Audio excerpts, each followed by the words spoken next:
Welcome back. In this lecture, we will look at gas power cycles. So we will take few lectures to address issues of power cycle, and this will be the first of these lectures. In the last lecture, we had looked at Gibbs phase rule, and it is instructive to look at the way we derive this simple expression. We considered multiple phases, and there are different components in each of the phase, and when they are in thermodynamic equilibrium, there is different components of thermodynamic equilibrium. There's thermal equilibrium, mechanical equilibrium, as well as chemical equilibrium. So this condition is the condition for chemical equilibrium. So the component A in phase 1 has this chemical potential. This is the typical symbol. Mu is used for chemical potential, or you can also use G, small g. It doesn't matter. So if A is in equilibrium across all phases, then its chemical potential has to be the same across all phases. So similar constraint can be written for different components and so on. So F is the degrees of freedom. So the way we derive the Gibbs phase rule is list out all the variables that is of relevance, compositional variables, as well as pressure and temperature. And then you subtract off the number of constraints. With that, you can derive the Gibbs phase rule. F is equal to C minus P plus 2. It's a very, very useful yet simple rule. So we illustrated different aspects of it. I'm not going to go through the entire lecture, of course. So I'm just going to tell how we use Gibbs phase rule to analyze a phase diagram. So phase diagram in material science often involves solids. Here we think iron. As you can see here, the temperatures are rather higher, and the pressure is also rather higher than what you typically see with liquids and so on. Let's say water phase diagram. And then we looked at different sectors of the phase diagram. So in this regime, what is the degree of freedom? Here it's a unary phase diagram because the component is only one. The phase is also one. So if you implement the Gibbs phase rule, C minus P plus 2, you get the degrees of freedom to be 2. By that, what do you mean? That is like we can independently change temperature. We can, irrespective of the pressure, and independently change pressure, and we remain in this regime. Okay, so there's no new phase that appears or disappears. So that is the same case here too. Here, component is still one, unary phase diagram, but the phase is 2, right? There are 2 phases that are in equilibrium, this phase and this phase. So if you implement the degrees of Gibbs phase rule, you get the degree of freedom to be 1.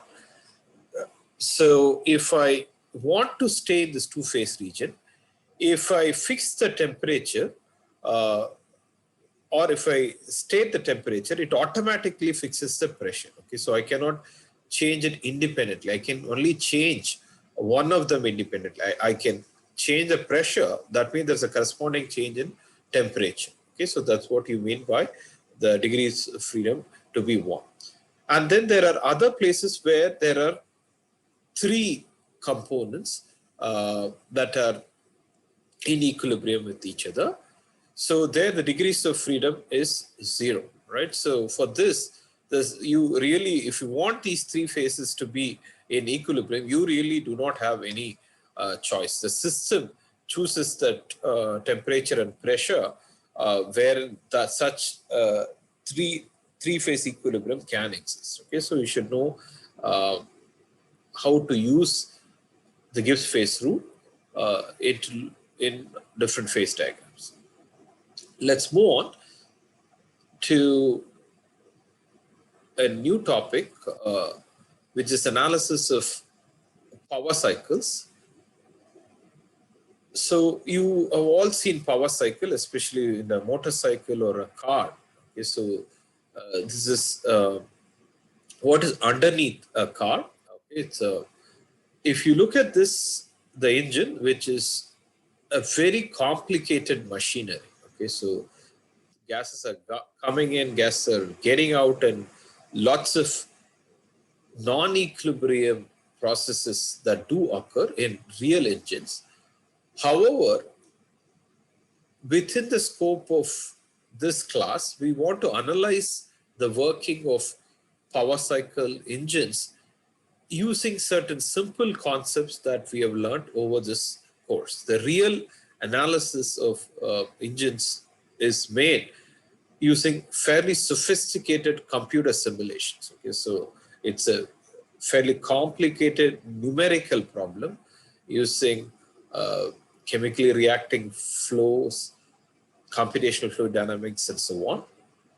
However, within this class, we would identify certain features that are going to be used for analyzing these engines. So if you look at all these power cycles, they are cycles. Okay, so something occurs in a cyclical manner. So in the first half of the class, when we looked at, let's say, Cardinal cycle, we saw a fluid that undergoes the thermodynamic cycle. Often in these power cycle, there is, let's say, a piston. Its mechanical position takes up a cyclical process. Okay, so it can go up and go down. So mechanically, it may take up a cyclical position. Okay, and however, the working fluid, in contrast to what you saw in the Carnot engine, it may not have a cyclical cycle. That is, things can come in, get combusted, and get out. Okay, so the working fluid might not necessarily have a cyclical role, but the exhaust gases, once you exhaust them, gets the piston to the original position. Okay, so there is a difference between the Carnot, although difference between Carnot cycle and these kinds of cycles. Although both are cycles, you have to differentiate between these cycles. Okay, so here we are talking about some mechanical cycle, and effectively some gases are taken in, combusted, and thrown out, because of which the mechanical position is brought back to the original position. To analyze again this complex process, we undertake reversible, we undertake a viewpoint that things are operated reversibly. Therefore, you can define the thermodynamic variables and then use quasi-static processes to analyze. So the real cycle, let's say plotted in a PV diagram, can be like this. However, we idealize them using certain approximations. It might be constant volume processes and so on. We use such analysis to look at the efficiency and so on. So we'll clarify as we go along what kinds of approximations we use. So eventually, what is the question we are trying to ask? We are trying to ask the question of efficiencies. What is the net work that is generated divided by what is the heat input? And the heat input can be of different kinds. We will look at these different options available to us. But finally, we are looking at some kind of measures of efficiency for the operations of these engines. So this ideal and real cycles differ dramatically. To make analysis possible, we use a range of approximations. First, there are no friction You have quasi-equilibrium expansion and compression. There are no heat transfer losses. You neglect kinetic and potential energy changes of the fluid and so on, right? So these look like drastic approximations, maybe they are too, but within the scope of this class, to make analysis possible, these kinds of approximations have to be utilized. And to look at the work and heat interactions, we plot in these processes like your cyclical process will go from, let's say, 1, 2, 3, 4, and 4 to 1. Okay, so if you plot in the PV diagram, that helps us get the net work interaction, and the TS diagram will give you the heat interactions also. So all these things you can connect to make sense of all we are talking about, all the process which we are talking about here. You can connect these things to what we have already looked at in the Cardinal analysis, right? So Cardinal analysis was a cyclical process. There was a fluid that had a thermodynamic cycle. It had 2 heat transfer process and 2 work transfer process. And we could plot all these information in the PV diagram and the TS diagram, which helped you assess the work interaction as well as the heat interaction. And you can, though it looks abstract, you can realize a Carnot cycle. In this cycle, a fluid is being circulated, right? So the fluid, there's no intake or exhaust, there's no intake or outlet for a fluid. The same fluid is being circulated across the different processes. For example, you may start at, let's say, the process point 1, state point 1, which corresponds to this point. And there is an isothermal turbine, which gives rise to expansion. And you end up at this point. Then there's an isoentropic, there is a turbine, which generates work. And then you come to state point 3, which is here. And then there is another isothermal compression, which releases heat, and there is an isentropic compressor, and so on. So in this steady flow Carnot cycle, the expansion and compression is driven by turbines and compressors, and the same fluid is being circulated all around. Right, so even though this looks abstract, it can be realized in a turbine and a compressor. So we want to differentiate a particular terminology. You might have heard about internal combustion engine, right? In your motorbikes and cars, there's an internal combustion engine.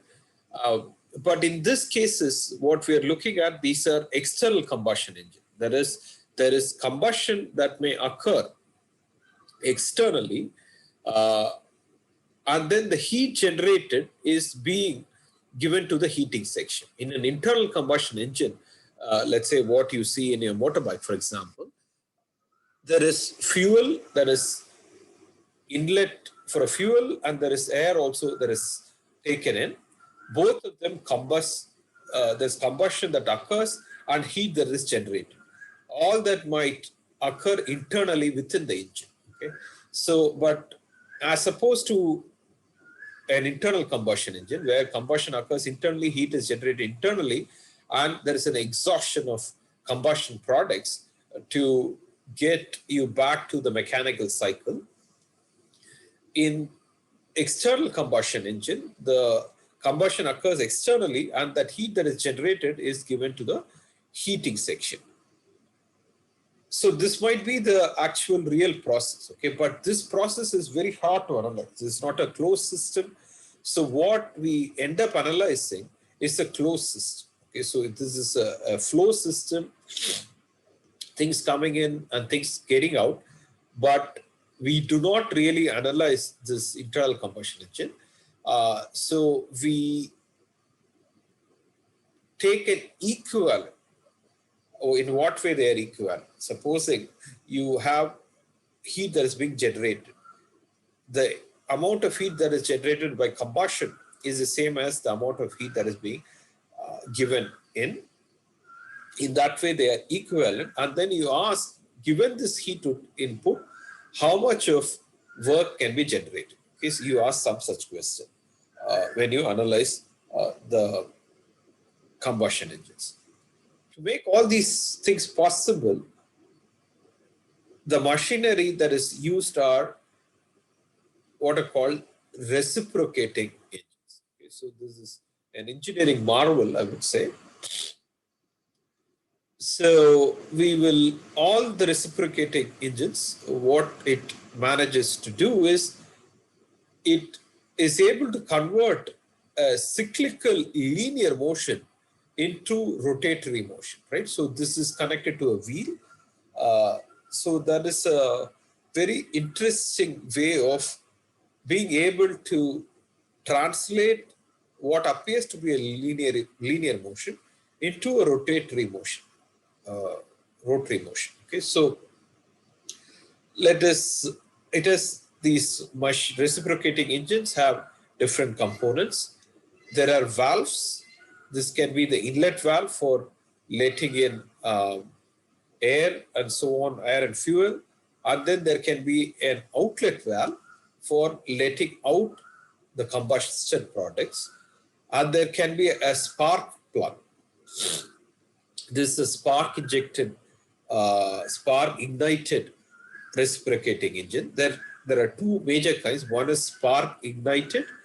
Another is compression ignited. We will see the difference, why one is more efficient than the other,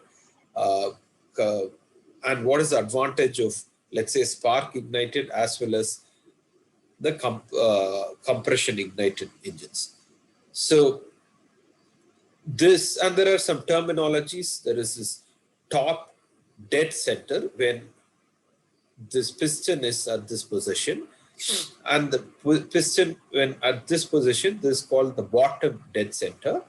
This distance it travels, this piston travels, is called stroke. Okay, so you might have heard something called a two-stroke engine, four-stroke engine, right? So in a two-stroke engine, for one cycle, one rotary motion, there are two strokes in the engine. There's the piston, and there is all this piston is enclosed in a cylindrical wall,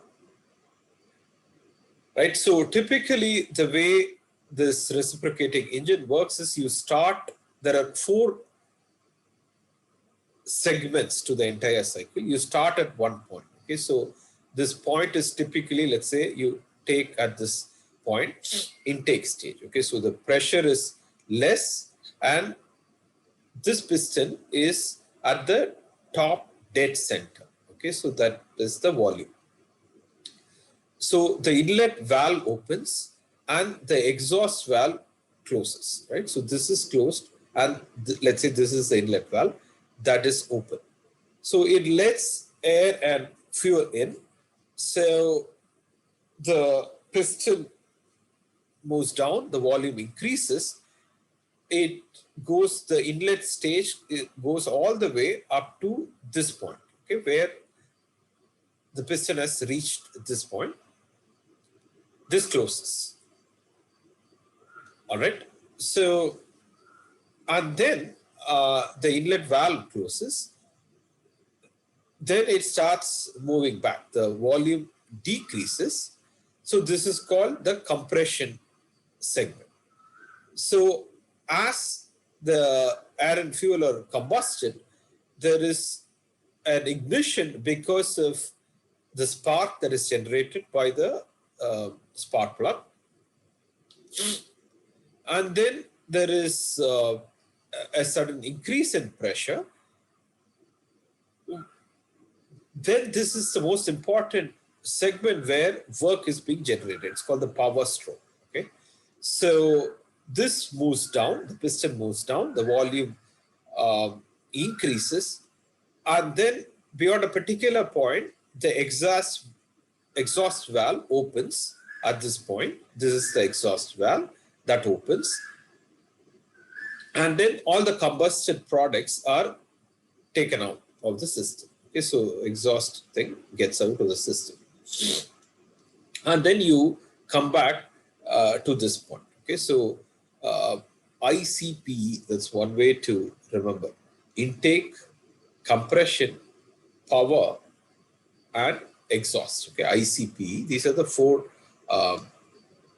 segments of a engine. Okay, which enables this cyclical linear motion to be translated into a rotary motion. Okay, so it's a really amazing device. All right, so we will analyze this device. Okay, there are variations to this device, and we will look at this in the next few classes, next few lectures. So there are more terminologies you ought to understand.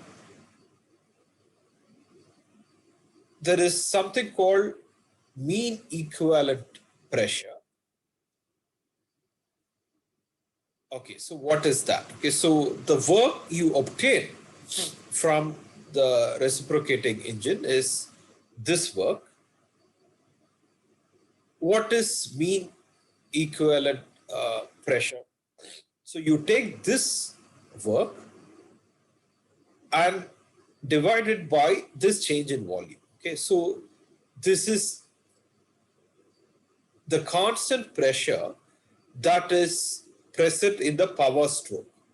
Okay, so higher the mean equivalent pressure, the work that you can obtain is greater. Okay, so this is the definition of mean equivalent pressure, because that tells you for a particular engine, the engine is defined by the these two volumes, right? Maximum volume and volume difference between top and bottom dead centers.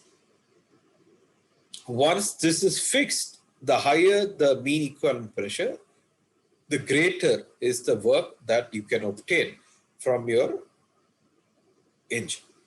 So the total work that you can get is mean equivalent pressure, piston area times stroke is this distance traveled. So this gives you the volume. So mean equivalent pressure times the displacement volume.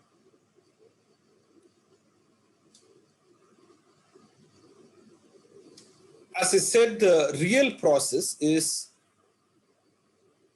involves a flowing system, right? Things that come in and get out and so on. This is very, very complex to analyze. So you analyze a equivalent closed system. You do not even analyze the flow system. You utilize a closed system to analyze and use the thermodynamic laws for analyzing closed system to calibrate the efficiency of cycles. So all these things are clubbed into what is called the air standard assumption. Instead of looking at inlet and outlet of gases, you look at a fixed amount of circulating air.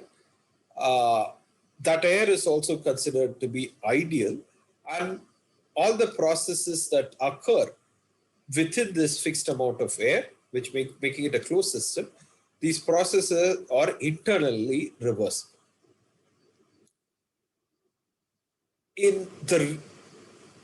We also consider the heat that is generated via combustion, okay, is added to a working fluid. Okay, so that's the way we add the heat that might have been generated externally, for example, in an external combustion engine, or the heat that is generated internally in the internal combustion engine. This heat is added to the fixed amount of circulating air. In a real process, the exhaust of the combusted products helps you get mechanical cyclability. Okay, it gets the piston to the original position. Okay, so we don't really consider a flow system. There is no exhaust. There is no process corresponding to outlet of combusted products. Instead of that, you replace that process by a constant volume heat transfer, which makes mechanical cyclability. Okay, it gets the piston back to the original position. With all these things, you apply the first and second law and the exergy analysis, which we have already seen, right? So instead of looking at a flow system, okay, in certain power cycle flow system is also will be looked at, but typically all the laws that we'll be using, the first law, second law, and the exergy analysis, will be for a closed system. We have already done this analysis or stated the equations that are relevant for the analysis of a closed system in many of the previous lectures. So those are the equations that are going to be utilized for looking at the different power cycle. So in this first lecture, there's an introduction to what is called gas cycle. That is, the circulating fluid doesn't change its phase. Okay, it continues to be in the single gas phase. So we will look at predominantly 3 cycles: Otto cycle, diesel cycle, and Brayton cycle. And there is also an important cycle called Stirling cycle, which is becoming increasingly relevant because of the emphasis on solar energy, renewable energy keeps increasing. So we will look in some detail into 3 cycles, and we'll just look at Stirling cycle. We'll just introduce what a Stirling cycle is in the next lecture. With that, I will stop this lecture. Thank you.